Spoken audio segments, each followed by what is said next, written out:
యం బ్రహ్మా వరుణేంద్ర రుద్రమరుతస్తున్వంతి దివ్యైస్తవైః వేదైః సాంగపదః క్రమోపనిషదైః గాయంతి యం సామగాః ధ్యానావస్థితతద్గతేన మనసా పశ్యంతి యం యోగినో యస్యాంతం న విదుః సురాసురగణాః దేవాయ తస్మై నమః.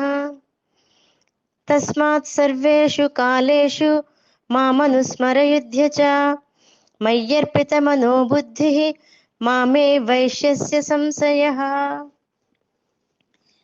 5వ శ్లోకంలో అంత్యకాలంలో కూడా ఎవరైతే భగవత్ చింతన చేస్తారో వాళ్ళకి పరమాత్మ పదవి లభిస్తుందని చెప్పి తన యొక్క వాక్యాన్ని అంత్యకాలం నందు మాత్రమే భగవన్నామస్మరణ చెయ్యాలి అని సోమరులు ఎక్కడ అర్థం చేసుకుంటారు అని భగవానుడు మళ్ళా వాళ్ళని హెచ్చరిస్తున్నాడు. అందుకని ఈ శ్లోకంలో తస్మాత్ సర్వేషు కాలేషు అంటే అన్ని కాలములలోనూ అన్ని వయసులలోనూ భగవన్నామస్మరణ చెయ్యాలి అని తెలియజేస్తున్నాడు.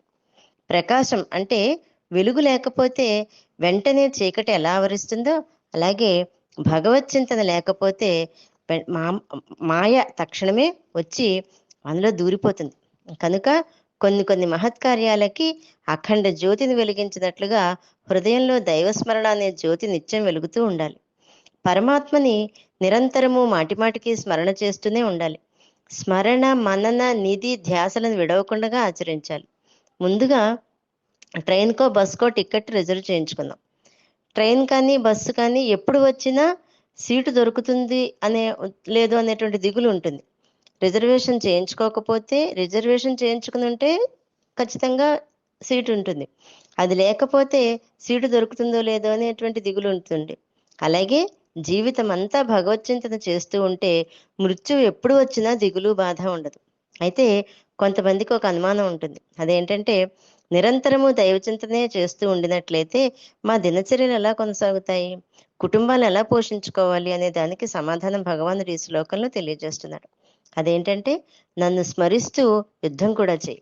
ఇదే ఆ సమాధానం. ఇక్కడ అర్జునుడు క్షత్రియుడు కాబట్టి అతని స్వధర్మం ఇక్కడ చెప్పబడింది. మిగిలిన వాళ్ళు వాళ్ళ వాళ్ళ వృత్తులకు సంబంధించినటువంటి క్రియలను ఆచరిస్తూ పరమాత్మను స్మరిస్తూ ఉండాలి. జనాలు వాళ్ళ వాళ్ళ దైనందిన కార్యాలని పౌరోహిత్యం, వ్యాపారం, వ్యవసాయం, సేవ లాంటి పనులని నిరాటంకంగా చేసుకుంటూ భగవంతుణ్ణి స్మరిస్తూ ఉండాలి. అర్జునుడు శ్రీకృష్ణుడి ముందుండి అతన్నే చూస్తూ స్మరిస్తూ యుద్ధం అనేటువంటి భీకర కార్యాన్ని నిర్వహించగలిగాడు. మిగిలిన వారు భగవత్ స్మరణ చేస్తూ వాళ్ళ సంసార కార్యాలను ఎందుకు నిర్వహించలేరు? తప్పకుండా నిర్వహిస్తారు. మయ్యర్పిత మనోబుద్ధి అంటే మనిషి యొక్క మనస్సు బుద్ధి ఎప్పుడూ భగవంతుని అందే ఉన్నప్పుడు భగవంతుని యొక్క సహాయం తప్పక పొందుతాం. ఇక్కడ మనస్సుతో పాటు బుద్ధిని కూడా కలపటంలో ఒక విశేషం ఉంది. మనస్సు సంకల్పం మాత్రమే చేస్తుంది, బుద్ధి నిశ్చయిస్తుంది. కనుక మనస్సుతో ఉంటూ బుద్ధిని కూడా కలిపి పరమాత్మ యందు నిలపాలి.